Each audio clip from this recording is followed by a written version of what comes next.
नमस्कार दोस्तों, पितृपक्ष में पड़ने वाली एकादशी तिथि को इंदिरा एकादशी के नाम से जाना जाता है। इस दिन व्रत और पूजन के साथ व्रत कथा का पाठ करना वाजपेयी यज्ञ के समान फल प्रदान करता है। इंदिरा एकादशी का व्रत विशेष रूप से पितरों की आत्मा की शांति के लिए रखा जाता है। पौराणिक मान्यता है कि इस दिन विधि पूर्वक व्रत करने से, पितरों के निमित्त श्राद्ध और दान करने से पितरों को मोक्ष की प्राप्ति होती है और उन्हें मुक्ति मिल जाती है। इंदिरा एकादशी व्रत कथा का वर्णन महाभारत में स्वयं भगवान श्री कृष्ण ने किया था। आइए जानते हैं इंदिरा एकादशी की व्रत कथा। सतयुग में इंद्रसेन नाम के एक राजा माहिष्मति नामक क्षेत्र पर शासन किया करते थे। इंद्रसेन परम विष्णु भक्त और धर्मपरायण राजा थे और सुचारू रूप से अपना राजकाज कर रहे थे। एक बार देवर्षि नारद का उनकी राजसभा में आगमन हुआ। राजा ने देवर्षि नारद का स्वागत सत्कार किया और उनसे आने का कारण पूछा। नारद जी ने बताया कि कुछ समय पहले वो यमलोक गए थे और वहाँ पर उनकी मुलाकात राजा इंद्रसेन के पिता से हुई थी। नारद जी ने कहा, आपके पिता ने आपके लिए एक संदेश भेजा है।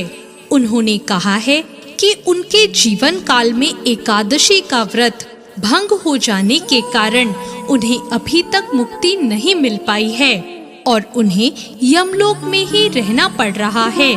उन्होंने कहा कि जाकर मेरे पुत्र और संतति से कहिएगा कि यदि वो अश्विन कृष्ण पक्ष की इंदिरा एकादशी का व्रत रखें तो उसके भाग से मुझे मुक्ति मिल जाएगी। नारद मुनि की बात सुनकर राजा इंद्रसेन ने व्रत करने का विधान पूछा और व्रत करने का संकल्प लिया।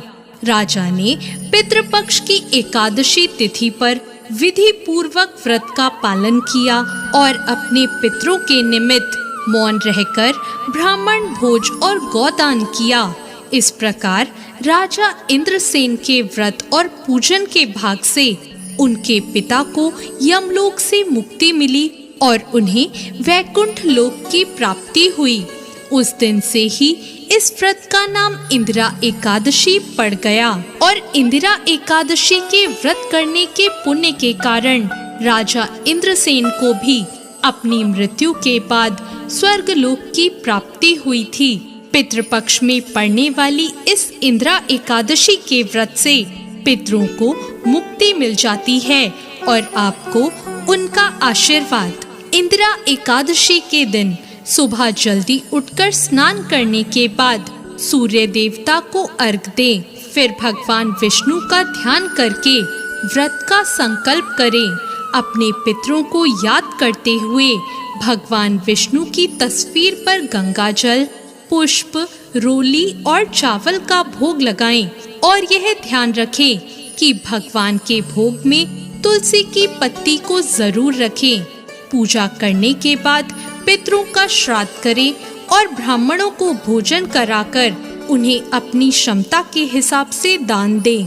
ऐसा करने से आपके पितरों को मुक्ति मिलती है और आपको उनका आशीर्वाद मिलता है। आज की कथा अच्छी लगी हो तो चैनल को लाइक और सब्सक्राइब जरूर करें। धन्यवाद।